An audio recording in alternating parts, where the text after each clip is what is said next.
समक्ष Vijaya hospital multi speciality and trauma centre के director doctor कौस्तुभ काले। आप एक orthopaedic and joint replacement surgeon हो। सर, हमारे चैनल पर आपका स्वागत है। नमस्कार सर, हम आपसे ये जानना चाहेंगे कि आए दिन देखा जा रहा है कि ये जो विंटर सीजन में पर्टिकुलरली आर्थो रिलेटेड जो डिजीज है, जॉइंट्स पेन के और सेकंड थिंग के साथ ऑस्टियोआर्थराइटिस के प्रॉब्लम काफी बढ़ रहे हैं। तो आप ये बताइए कि आपके हॉस्पिटल में किस तरह के पेशेंट इनिशियली स्टेज पे आ रहे हैं, उस बारे में। सबसे पहले तो ठंड की वजह से काफी सारे पेशेंट्स में जॉइंट पेन बहुत कॉमन बात है। खास करके बुढ़ापे में ये तकलीफ बहुत ज्यादा होती है। इसको हम ऑस्टियोआर्थराइटिस सादी भाषा में बोलते हैं। ऑस्टियोआर्थराइटिस मतलब हमारे घुटने में एक नाखून के जैसा मटेरियल रहता है जिसको हम कुर्चा करते हैं। नाखून एक के ऊपर एक घिसने से हमको दर्द नहीं होता, लेकिन यही नाखून हम निकाल के अगर घिसने बोलेंगे तो बहुत दर्द होगा सादी भाषा में। तो ऐसा जो कुर्चा होता है ये उम्र के हिसाब से घिसते जाता है और उसके वजह से जो सेंसिटिव पार्ट रहता है घुटनों के बीच में, दो हड्डियों के बीच में, वो एक दूसरे के साथ कांटेक्ट में आता है, जिसके वजह से पेशेंट को काफी दर्द होता है। इसे एक सादी भाषा में ऑस्टियोआर्थराइटिस को हम ऐसे एक्सप्लेन कर सकते हैं। ठंड में ये बीमारी, ये तकलीफ बहुत ज्यादा पाई जाती है, खास करके बुढ़ापों में। सर, आमतौर पर ये भी देखा गया कि अभी जो ठंड का जो मौसम जो चल रहा है इसमें धूप भी कम आती, सेकंड थिंग ज्यादा सन एक्सपोजर भी हड्डियों को मिलता नहीं, विटामिन डी की डिफिशियंसी भी काफी होती है, तो उसका दुष्परिणाम हड्डियों को किस तरह से होता है, उस बारे में बताइए। करेक्ट, आपने एकदम सही कहा है कि ठंड के मौसम में धूप कम होने के कारण जो हमारे शरीर में विटामिन डी नाम का जो एक पदार्थ होता है उसका जो प्रोसेस होता है वो कम हो जाता है, ऐसा कहा जाता है और पाया भी जाता है काफी पेशेंट्स में। जिसके वजह से विटामिन डी का एक सबसे बड़ा काम होता है कि जो कैल्शियम रहता है हमारे खून में उसको हड्डियों में पहुंचाने का काम विटामिन डी द्वारा किया जाता है। और विटामिन डी की कमी के कारण कैल्शियम हड्डियों में नहीं पहुंचता, जिसके कारण हड्डियां इतनी मजबूत नहीं होती है। ये बात मतलब विंटर्स में कुछ ज्यादा देखी जाती है, ये सही है। सर, ये भी देखा गया कि युवाओं की जो सेडेंटरी लाइफस्टाइल है, जंक फूड ज्यादा इंटेक करना, शराब का सेवन करना, धूम्रपान करना, तो इसका इफेक्ट हड्डियों को किस तरह से होता है, उस बारे में बताइए।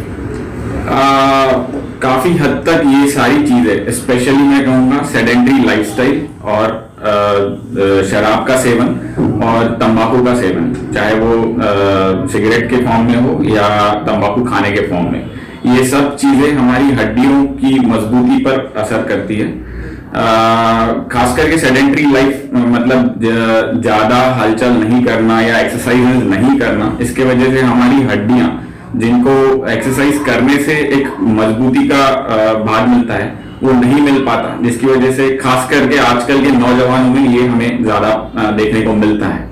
और junk food, cigarette smoking, alcoholism, ये सब उसको एक एड ऑन फैक्टर्स है और एक सेडेंटरी लाइफस्टाइल आज हमें देखने मिलता है जो कि हड्डियों की मजबूती पे डायरेक्टली अफेक्ट करता है।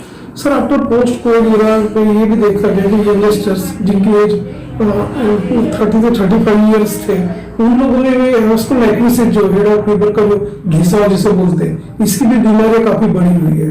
तो आप ये बताइए किस तरह से आपके सामने बीमारियां हैं, उस बारे में। जी, आपने सही कहा। जो कोविड में आप बोल रहे हैं कि जो हेड ऑफ फीमर, हम उसको एवास्कुलर नेक्रोसिस ऑफ हिप कहते हैं, मतलब जो हमारे खुबे का बॉल होता है उसका जो खून का सप्लाई है, ये काफी ज्यादा मात्रा में जो हमने मेडिकेशंस का सेवन किया है कोविड के दरमियान, खास करके स्टेरॉइड्स का बहुत ज्यादा सेवन हुआ है, जिसके कारण जो हिप बॉल का खून का ब्लड सप्लाई रहता है वो हैम्पर हो जाता है, मतलब यानी कि घट जाता है, कम हो जाता है, जिसके वजह से जो बॉल रहता है हमारा उसका डीजनरेशन यानी वो घिसना बहुत ज्यादा शुरू हो जाता है, जिसके वजह से खुबे हमारा हिप जॉइंट में पेन होता है काफी।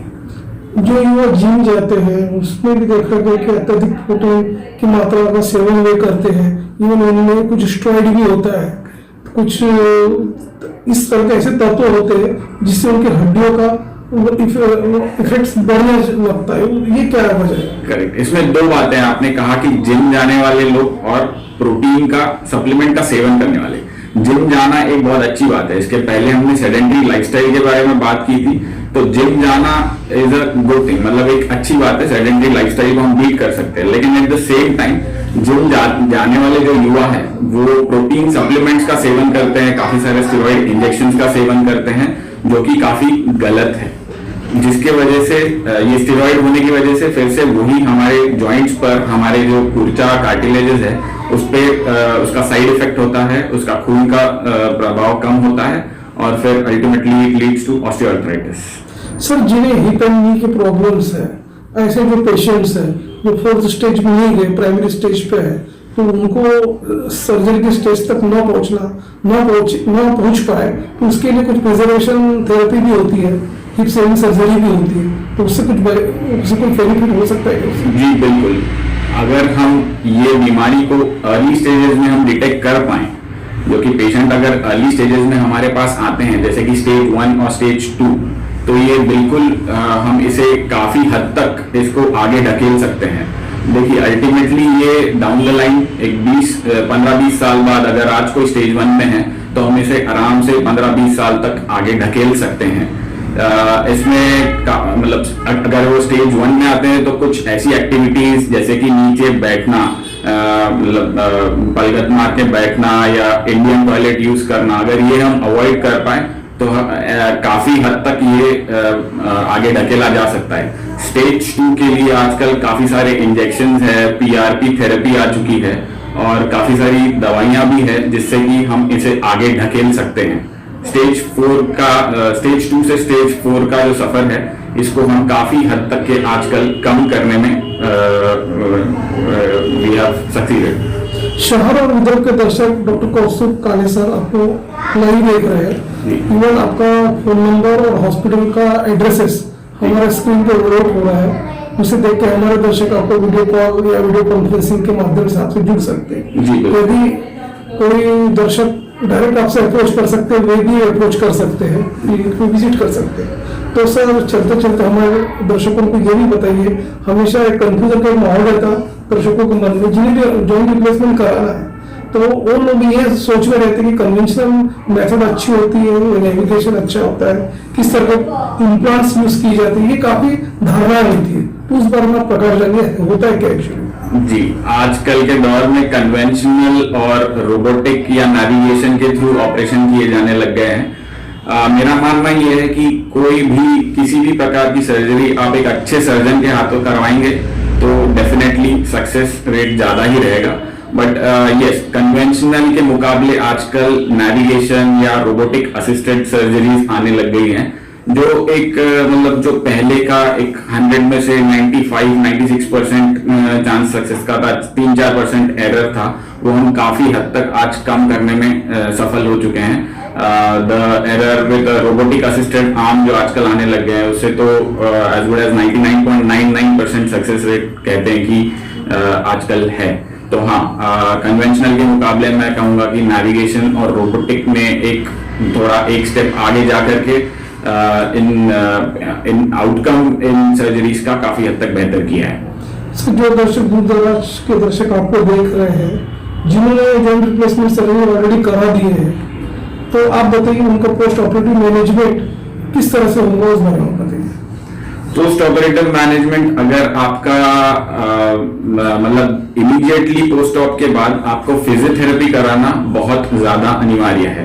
फिजियोथेरेपी यानी कि एक्सरसाइजेस, आपकी जो मसल्स रहती हैं, आपने टोटल नी रिप्लेसमेंट या टोटल हिप रिप्लेसमेंट तो करा लिया है, लेकिन आपकी जो मसल्स रहती है उनमें भी ताकत ला करके आपको मोबिलिटी दिलाना, ये हमारा प्राइमरी एम होता है। तो जी हाँ, फिजियोथेरेपी करेंगे और बाकी जो एडवाइजेस जो आपके सर्जन है वो आपको बताएंगे। अगर आप वो फॉलो कर पाते हैं तो आपका जो ड्यूरेबिलिटी है, जो इम्प्लांट और जो सर्जरी का ड्यूरेशन है, वो हम 15 से 20 साल तक उन इम्प्लांट्स के साथ हम जी सकते हैं आराम से।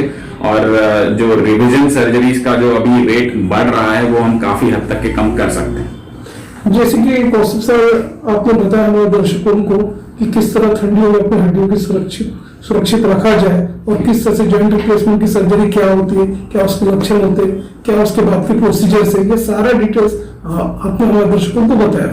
इसे देख के हमारे दर्शक डायरेक्ट अप्रोच भी हो सकते हैं सर, और आपने जो हमारे साथ संवाद किया उसके लिए सर आपका धन्यवाद।